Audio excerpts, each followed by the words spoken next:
What are some good ways to get started in property investing? Thanks for the question, John. So as I mentioned last week, there's something called a REIT, so a real estate investment trust. And that is a group or a collection of properties that you can invest in as a retail investor that gives you a share in a property fund.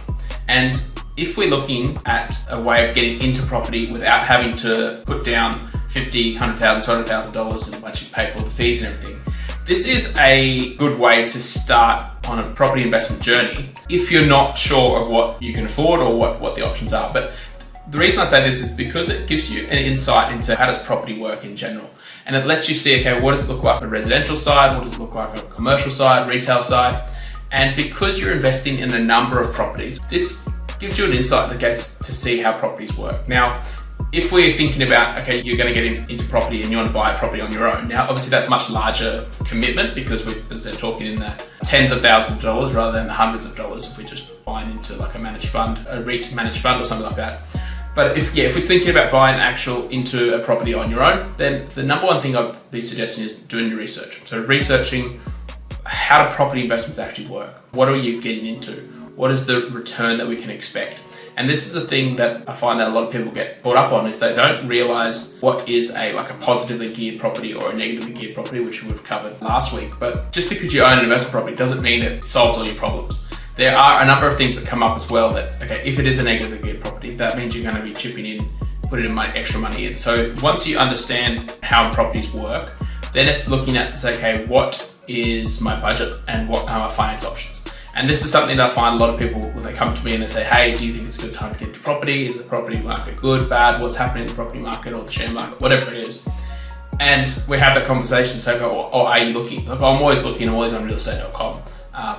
Or can you afford to buy right now? It's like, well, no, I can't because I've just started a new job or I don't have enough money or whatever. So then the answer is no, it's not a good time for you to buy. It's not a good time, the property market's not good for you right now.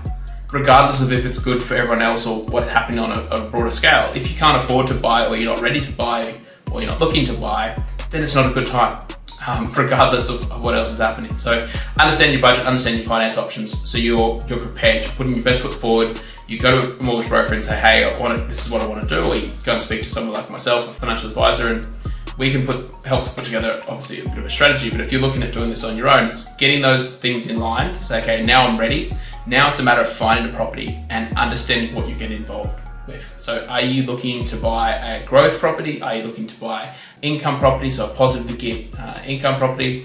What are we looking at doing? Is this we're going to buy one property? Are we going to buy 2, 3, 4 properties in the future? Now, if you're just getting started, these kind of questions can be a little bit daunting, but it's just trying to think through what the plan is going forward, because we find that people just think, okay, I'm just going to buy a investment property and that's it.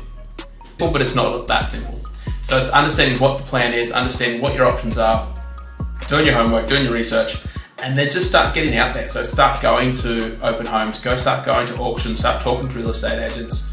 Be careful when you do that, but just building up your knowledge so then you know what your options are, because all too often we find that people just commit to buying this one property, they put down $50,000 or $100,000 without doing enough research, enough homework. So they might spend 2 weeks analysing which phone they should buy, which only costs $1,000, but then they might just jump into the first property they can see or the first property that they get accepted on, and it might not be the most suitable property for them. So that is what I would be suggesting as a way to get started in property